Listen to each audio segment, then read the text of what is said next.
When fighting Naxxeras, kill the enemy and place your soldiers on their corpses to stop the others from eating them. Consider having your archers shoot the enemies near the back if they have a good clean shot. Otherwise, maim and mutilate them as they approach, rather than going for the kill. Try to only go for the kill when they are close so that you can cover their corpses with your fighters. You only need one falcon per fight, and the falcon is reusable in further fights. Don't give it to your archer. You are going to use your archers from the very start. Instead, give it to a semi-unimportant fighter, typically one that hangs back. You won't need to use that fighter right away anyway, so its first move can be to release the falcon. One way to generate the well-supplied buff within a settlement is to run a caravan mission to that location. If that settlement has an armourer or a weaponsmith, then there's a far higher chance that it will now contain a legendary weapon or piece of armour. If your troop has the money, then they are well worth the buy. If you see a village with ambushed trade routes, then search around the area because there's a high chance there's a bandit camp nearby. If there's a job available, it will show you where the camp is without you having to search it out. However, before you complete the job, sell some of your surplus stuff because you often get good prices from villagers with troubled trade routes. In previous versions of Battle Brothers, if you used Taunt with a helmet on, then it affected the range, but in the current version at least, it makes no difference. I've tried using Taunt to get enemies to move out of forts, but it doesn't seem to work. During regular battles it may draw their attention, but it doesn't seem to be enough to get their enemies to leave their strongest position. The size of footprints will give clues to the size of a travelling force. These small footprints indicate that there's a small to medium-sized troop travelling somewhere, which in this case is a party size of 8 bandits that are dressed as wolves. In this case, the footprint size is far bigger, and that's because it represents a group of 18 beasts, and you can see the differences in the footprint size.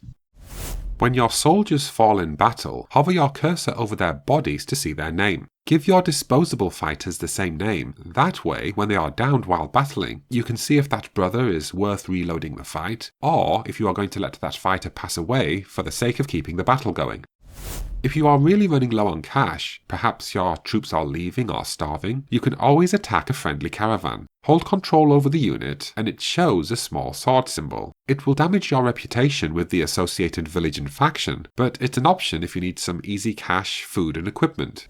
If you see enemy footprints leaving a hostile encampment, then it probably means that the enemy has divided its forces. In turn, it's probably a good time to run over there and defeat the stronghold before the reinforcements return. You can see here, thanks to them dividing their forces, they only had 11 troops on guard, so this was an easy win.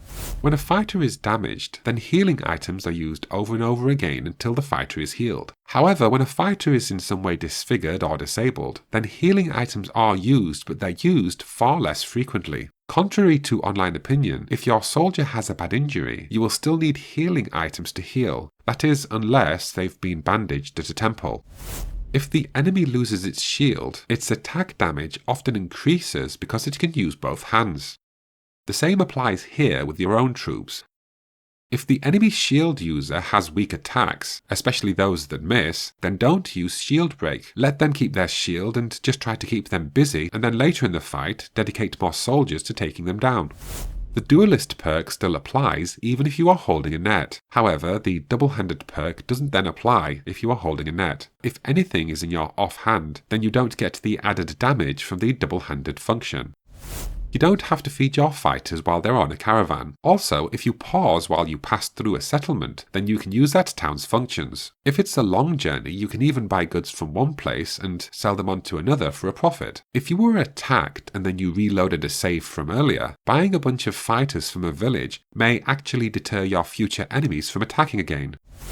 I'm trying to avoid telling you stuff that you already know, but I have to sneak this in because the autosave is my favourite feature in this game. If you are travelling and you are ambushed while you are unprepared, you can quit out of the game and then reload the autosave. Every time you enter combat, there is an autosave. I can now access my troops, set them up, unpause the game, and now I can fight the battle again on a more even footing.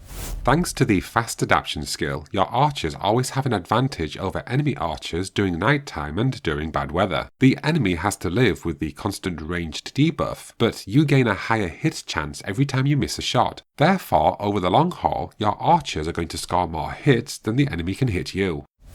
Settlements may hire troops other than yourself. Here I'm being threatened by the House of Yeaglog faction and by the village of Dunenhaven. These here are mercenaries. They are not part of the faction's army. However, because they were hired by Dunenhaven, as you can see there, if I attack them, it will damage my reputation with the faction and with the Dunenhaven village. Though I should mention that occasionally these mercenaries drop some pretty good stuff. Like here, they dropped 2 warbows. To buy these in the shop, it typically costs over 3,000 gold. Being chased by something that you know will destroy you, lead it into a neutral or allied party. Do this and they will team up and in some cases will do all of the work. You will only receive a portion of the rewards, but it's often better than being completely defeated. My troops received no experience and no loot because they just hung back and did nothing. Teaming up with another troop is a good idea if you are doing it to complete a mission. This is because even if you don't kill any of the enemy and you don't collect any of the loot or experience, you can still collect the reward for completing the job, even if all you did was just hang back. When you pick the Fortified Mind perk, it applies a 25% extra on an ongoing basis. You can see there I'm adding 5 points to resolve, pushing it up to 67. But if you see down there, my actual resolve goes from 90 to 96, and that's thanks to the Fortified Mind perk. It's not a perk that you have to pick last. This is a perfect setup for a projectile character. They can use in the base game something like javelins or throwing axes. 3 stars for bows and 3 stars for melee means that you can build up your character to throw the projectiles, and then when the bag of javelins or axes is empty, you can switch to something like the dagger, all the while knowing that, thanks to your melee skills, you can still cause some real damage. If you are building a projectile fighter, the Quick Hands perk is absolutely essential in this case, because many times the enemy is going to jump up on you, and you need to be able to quickly switch to your melee weapon so that you can cause the most damage in the least amount of time.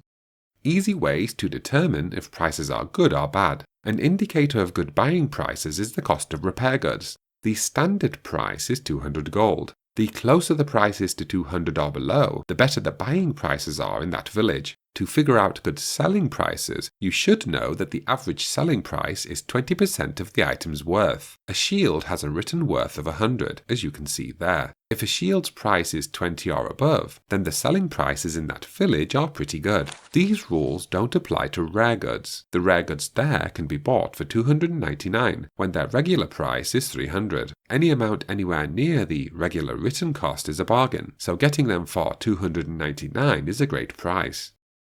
Look out for the collector's icon. Normally you get a very poor price for the things that the beast enemies drop. However, if you see this symbol in the top right of the village or settlement, then they will pay you an overly generous amount for the weird stuff that the non-human enemies drop. Here is a regular village with not so great prices. You can tell this by the shield at the top left, it's only worth 12 gold. The beast items and the treasure items also pull in a fairly poor price. At this village with the shield price at 17, the treasure bumps up significantly in price, but the rare beast stuff is still undervalued. However, this village with the collector's icon is offering a fantastic price for wolf fur and a great price for the rare animal stuff. The icon doesn't have an effect on treasure stuff, so feel free to sell that whenever you find good prices. Double hitting the head for extra damage. For this to work, your character needs the Headhunter perk. The description says, hitting the head of the target will give you a guaranteed hit to the head with your next successful attack. Connecting with your hit will reset the effect, but missing it won't. This is a perk commonly given to archers because one headshot guarantees that the next hit will also be a headshot. You need a good quality flail and a good quality hammer, or at least a very powerful, preferably two-handed weapon. With the flail in hand, choose the lash because it aims for the enemy's head. It also means that if you get a hit that causes damage to the enemy's HP, then it means that you've hit the head. You can see there that the flail caused HP damage, and as an added confirmation, it also caused a broken nose. Before your next turn, switch to the hammer. Now for a regular hit with the hammer. If it hits the enemy, if the attack isn't dodged or bounced off of a shield, then this hammer strike should hit the head for critical damage. And that's exactly what it does, killing the goblin rider outright, leaving behind its bewildered dog. Now, here's the golden syrup. When you hit with your first flail attack, your second hammer attack doesn't have to be with the same enemy. Also, two-handed weapons such as the chain flail, big axe, big hammer, etc., well, they each have a chance of hitting the head and the body at the same time. This means it's possible that you will get your guaranteed headshot, but you may also get a body shot at the same time with the same two-handed attack. You can pick a brand new, fully armoured, fully healthy enemy, and so long as the attack actually hits, then even a fairly weak and unlucky strike like this one will still cause damage and, in this case, disfigure and stagger the enemy.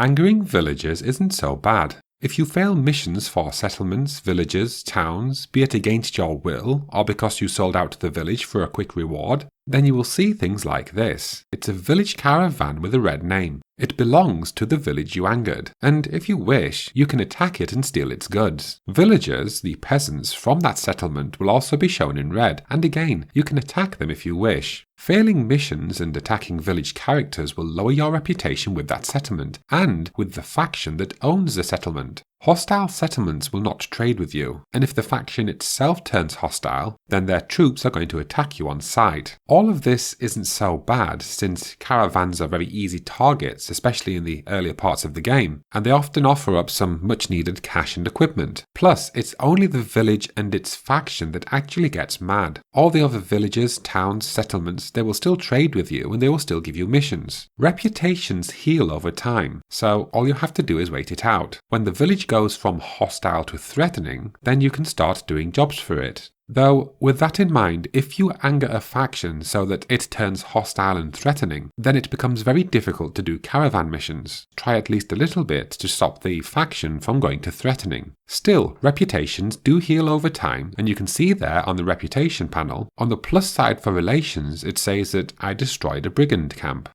I mentioned this in the Quickfire tips, but a faction doesn't have to be hostile in order for you to attack. Hover over the unit and hold control, and you can click to attack a friendly character.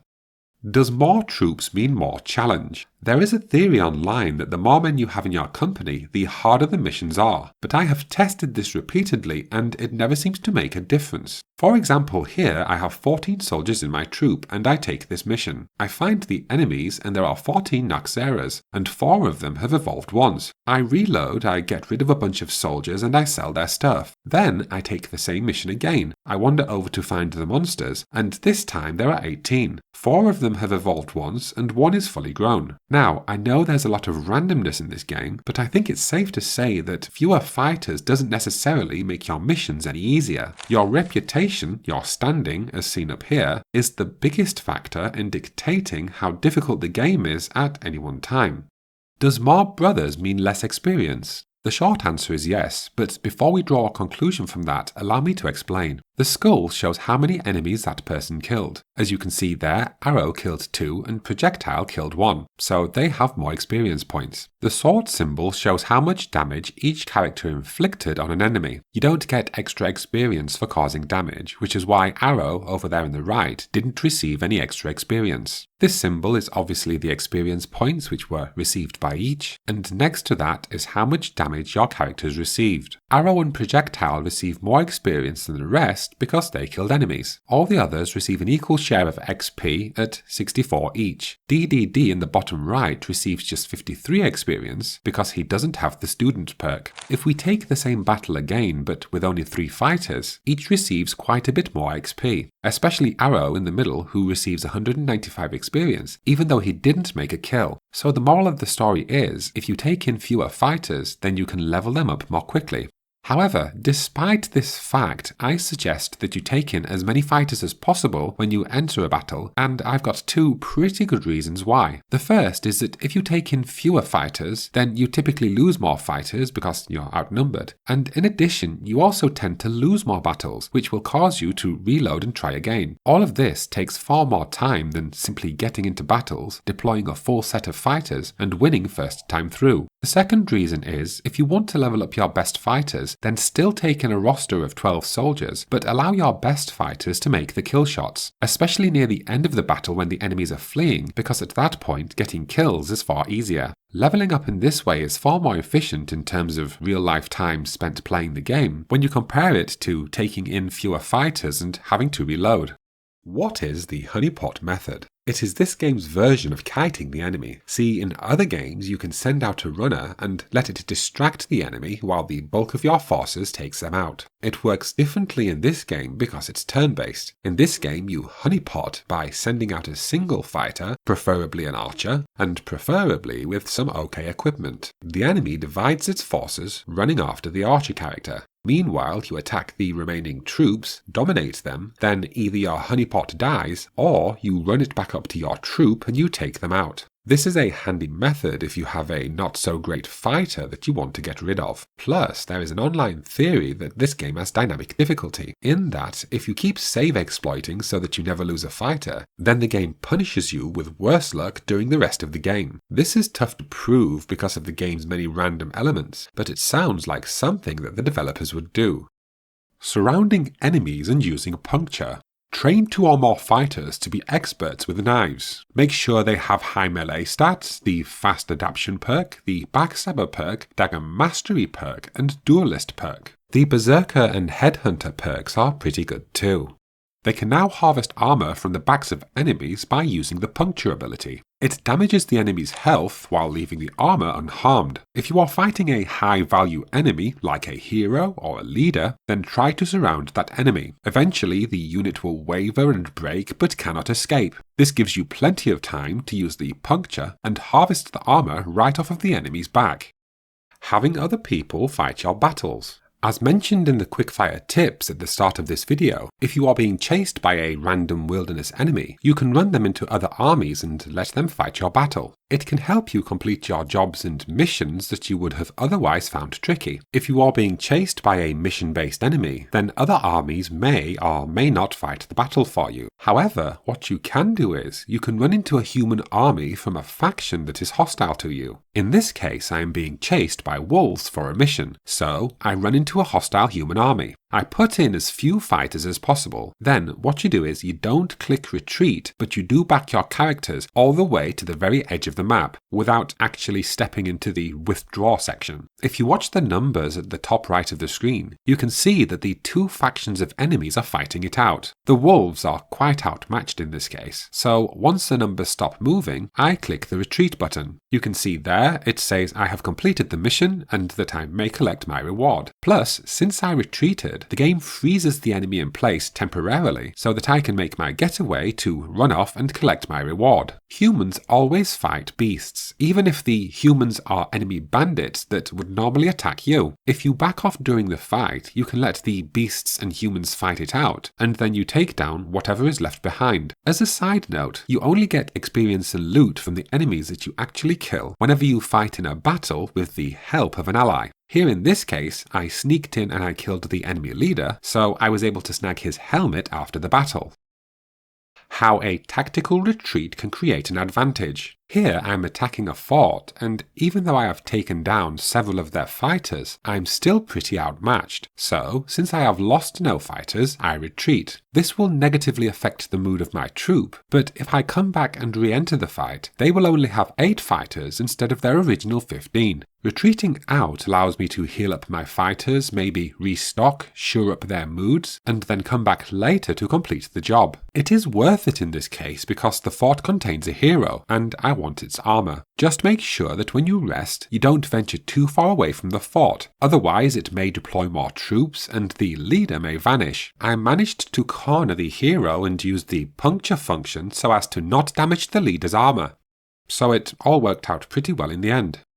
Dogs are overpowered. The fact that you can buy them means you can have a maximum of 12 of them on the battlefield. They are great fodder for distracting the enemy while you take them down one by one. You can put a dog between you and an enemy spear wall and it won't trigger the attack. Plus, if a dog makes a kill, the experience is shared between all of the battle brothers. This is going to help you level up some of your newest fighters a little more quickly. They are built for hunting down deserters. They can catch up to enemies very quickly and will often stop them from moving on so that the rest of your troop can catch up. Perhaps best of all, Geists are weak to dogs. If you slaughter enough enemies so that your dogs have a clear run to the Geists, they can often take them down very quickly, thereby removing some of the most annoying enemies from the field. If you are all out of dogs, pags are also good. They allow you to attack without getting too close. If you are truly desperate, then you can take a shot with your projectile shooters and throwers. They only have a maximum 5% chance of hitting, and a 5% chance is not very big, but... So you're telling me there's a chance? Yeah! Negotiate once when taking a job. If you negotiate more than once, then the person issuing the job may take it away. I will explain the nuances of negotiation with an example. Here is my current standing with Stinkai. These are the prices in the market, and in this case we are looking at the buying prices, not the selling prices. I go for this job and I ask for more money through negotiation. The game rolls the dice and decides that this time I won't get the pay raise. Then, as per my own advice, I only negotiate once because I don't want to risk them withdrawing the job. Now, you can click the I need some time button and it puts the contract on hold, as you can see up there. I go back to the market, and even though I have taken a tiny reputation hit because I negotiated, it's only the wine and the bread that's gone up, and even then it's only gone up by 1 gold piece. The rest of the prices are all the same. I go back, I accept the contract, and then I run off to do the mission. When I return after completing my mission, my reputation with Stinkai has noticeably gone up. Added to which, the buying prices are now also noticeably better within this settlement. So the lesson here is that negotiating does damage your reputation ever so slightly, but so long as you only negotiate once and so long as you complete the job, then you are going to come out with a far better reputation than when you started. On a related point, when you start the game, there is no downside for starting with higher funds. It doesn't affect the rest of the game's difficulty or progress. It may slightly affect your very end game score, but it's a mere drop in the ocean when you consider how much you're going to do as you play the game. How to stop the undead from rising. The undead will not rise if their head is destroyed or removed, unless it is a fallen hero or it's been reanimated by a necromancer. The undead will rise again with half health, so don't try to preserve their armor for collection at the end because you're just making it harder on yourself. If a fallen hero falls, you can run over and collect its weapon off the ground before it rises again, after which it can't do much more than punch or bite you. After dying enough times, the undead will stay dead. Smash a Weirdiganger's head with a hammer. Also, with that in mind, things like the two-handed hammer and two-handed axe are able to hit the body and the head both at the same time, which can sometimes make things a lot easier. When should you repair for profit? Let's start with all of this broken stuff. When I sell all of my broken stuff, I get a total of 2,516 profit. This time I buy 5 repair kits at 250 each, which is an okay price. Then I go into my inventory and I hold Alt and I right click to repair all of this equipment. I use the campfire function because it doubles the repair speeds. Now I sell everything and I get 3,965. Deduct the 1,250 I paid for the repair kits, and that gives me a total of 2,715 profit. That's only 200 more than if I had just sold everything. So from this we can deduce that if you are repairing your stuff to sell for a profit, then don't buy repair kits if they cost more than 325 gold. Otherwise, you are less likely to make a profit. Learn the hotkeys. In the overworld, the most useful hotkeys are spacebar to pause and unpause the game, 1 and 2 is your speed functions, F5 to quick save and F9 to quick load, and then escape to exit menus. In the inventory screen, the most useful functions are right click to equip an item, control right click over here to put stuff in your inventory, control right click over here to put stuff in your pocket, Alt and right click to repair, and tab for the next character in line. During a battle, the most useful hotkeys are, well, they're the numbers that run across the top of your keyboard, each of which will quick select a soldier's abilities. There's also F that ends the turn and R that ends the round early. Using the R button to end the round early is quite handy when you're fighting with a bunch of allies. It allows them to do their stuff while you hang back, and instead of having to press F all the time to end the turn, you just press R. Don't buy supplies indiscriminately. Know your limits when buying supplies. For example, I'm playing on veteran mode for economy, which means I can carry a maximum of 150 tools, 300 ammunition, and 100 healing items. I can carry lots of food because it's stored in the inventory, so the number is only limited by how much inventory space you have. As you can see here, I buy food, tools, ammunition, and health items, and it adds to my food numbers, but it doesn't add supplies past 150, 300, and the 100 limit. The purchases are a waste of gold. Fast adaption sets the odds in your favour. There are no best perks. Each perk suits a wide variety of play styles. However, the first perk you should pick is Fast Adaption. It means that every miss out in the field adds a higher chance of a hit during your next attack. This means the longer the battle and the more soldiers that you have, the higher your chances are statistically of an outright success. The Student perk is also a great second perk to pick after Fast Adaption because there really is no downside. You get the perk point back when you reach level 11. You can see there at the top, I am level 11, and it's given me my regular perk point and refunded the one I spent earlier on the Student perk. Give archers a head covering. Give an archer a hood, and this is how far he can shoot. Give him a regular hat, and he cannot fire as far. However, with projectile fighters, it doesn't matter. This one has a hood, and this one has a regular hat, yet they both throw projectiles the same amount of distance.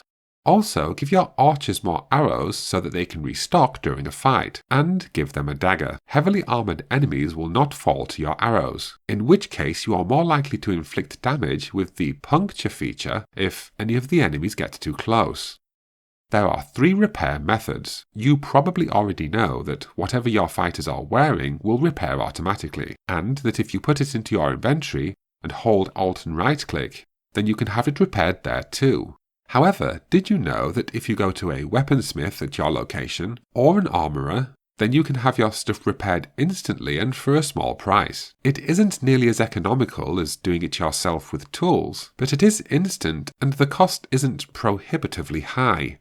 The 9 Lives perk is more powerful than it seems. I would like to defend the use of the 9 Lives perk. I've seen a lot of people decry it online, saying that if players get themselves into a position where they have to use the 9 Lives function, then they are playing the game wrong. But I disagree. You can have plenty of armour, health, and you can even dodge like a breakdancer. But there are times when the enemies will get in some lucky shots and just destroy your character. The 9 Lives perk helps avoid this, but it also has another benefit. It works no matter how much damage you take. It will bring you back even if the enemy gets a massive critical hit on your character. Let's pretend that the critical hit does 1000 damage. Well, even with the best armor, health and other perks, your character is just not going to survive. However, with the 9 Lives perk, your character will survive even after a massive critical hit, no matter how much damage the enemy inflicted on you at the time. Tips I couldn't fit elsewhere. Reload if the environment is unfairly stacked against you. Remember that the game auto-saves before every battle, so just reload and hopefully your terrain will be a little more forgiving. If you do this too often, you will lose a few legendary points, but the amount you lose is negligible at best, and it's obviously better than losing fighters, so I would suggest it. The surround bonus only requires 3 filled tiles. You just need 3 adjacent fellows to trigger the bonus, and this also includes dogs. Scare everybody but the dead. Cause enough damage fast enough and kill enough enemies, and you can scare off the rest of the remaining enemies. This therefore allows you to conquer over larger numbers of enemies simply because they lose their resolve. The Fearsome perk is handy for this too. Poke pikes through fortifications. It really upsets the enemy plans, especially since they tend to put their archers back behind fortifications. If you get into a good position, you can get easy access to some of their weaker units.